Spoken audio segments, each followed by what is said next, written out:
प्यारे स्टूडेंट, जैसा कि आप स्क्रीन पर देख रहे हैं, आज हम पढ़ने और समझने वाले हैं क्लास 10th का विषय सामाजिक विज्ञान का मूल्यांकन कार्यपत्रक नंबर 1 होगा, जो कि यह 23 जुलाई 2021 के लिए है। तो डियर स्टूडेंट, ये बेहद ही खास इसलिए हो जाता है ये मूल्यांकन वर्कशीट, क्योंकि आपका जो एग्ज़ाम होगा वो MCQ बेस पे होगा और उसमें आपको OMR शीट भरना पड़ेगा। ठीक है, तो इसलिए करके डियर स्टूडेंट आपको एग्जाम पर्पस के पॉइंट ऑफ व्यू से आपको इसे अच्छे से समझना है। ठीक है, तो चलिए हम स्टार्ट करते हैं। पहला है निम्नलिखित प्रश्नों में से विकल्प के सही सम्मुख बने गोले को पेंसिल से या पेन से भरिए। पेंसिल या पेन से भरना है। तो लेट्स स्टार्ट।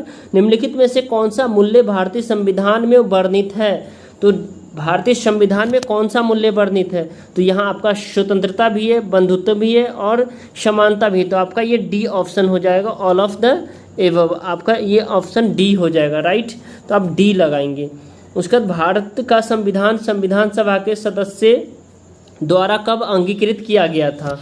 तो भारतीय संविधान जो है ना, संविधान सभा के द्वारा जो अंगीकृत किया गया था डियर स्टूडेंट, वो आपका जो है ना ए ऑप्शन है, यानी 26 नवंबर 1949 को। ठीक है, नेक्स्ट है आपका शासन की ऐसी प्रणाली जिसमें शासक को 2 अथवा 2 या 2 से अधिक स्तरों पर बांटा जाता है। तो ये संघवाद होता है। ठीक है, आपको याद रखना है, क्या रखना है? संघवाद। संघवाद एक ऐसी शासन व्यवस्था है जिसमें 2 या 2 से अधिक स्तरों पर जो है ना शासन की प्रणाली होती है। ठीक है, आई होप डियर स्टूडेंट आपको समझ में आ रहा है। चलिए अब नेक्स्ट देखते हैं क्वेश्चन नंबर 4।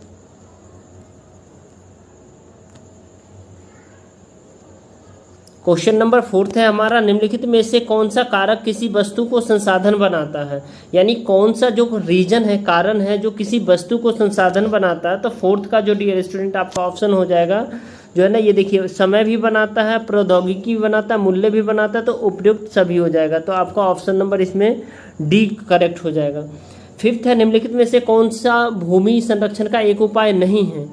भूमि संरक्षण का कौन सा एक उपाय नहीं है?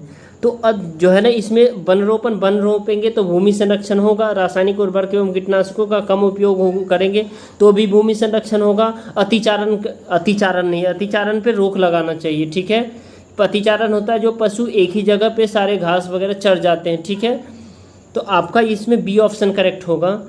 6 है, शासन की ऐसी प्रणाली जहाँ राज्य का अपना कोई धर्म नहीं होता, राज्य अपने नागरिकों में धर्म के आधार पर कोई भेदभाव नहीं करता तथा उससे के सभी नागरिकों को किसी भी धर्म को मानने की आज़ादी होती है। तो ये कौन सा शासन प्रणाली होता है? तो डियर स्टूडेंट ये आपका धर्मनिरपेक्षता होता है। ठीक है, क्या होता है? धर्मनिरपेक्षता। तो चलिए अब नेक्स्ट क्वेश्चन देखते हैं डियर स्टूडेंट। अब हम देखेंगे क्वेश्चन नंबर 7 है डियर स्टूडेंट, जिसमें निम्नलिखित में से कौन सा एक खनिज का उदाहरण है? तो खनिज का कौन सा? कोयला भी खनिज का है, सोना भी खनिज का है, तांबा भी खनिज का। तो इसमें आपका उपयुक्त सभी हो जाएगा। तो इस तरह से आपको OMR शीट फिल करनी है, राइट। अब देखिए 8th नंबर है डियर स्टूडेंट आपका, 8th नंबर है, निम्नलिखित में से कौन सा एक कारक वनों के विनाश का कारण नहीं है? यानी कौन सा ऐसा कारण है जिससे वन का विनाश नहीं होता है? ठीक है, तो ये बेहद ही आसान वर्कशीट है आपका।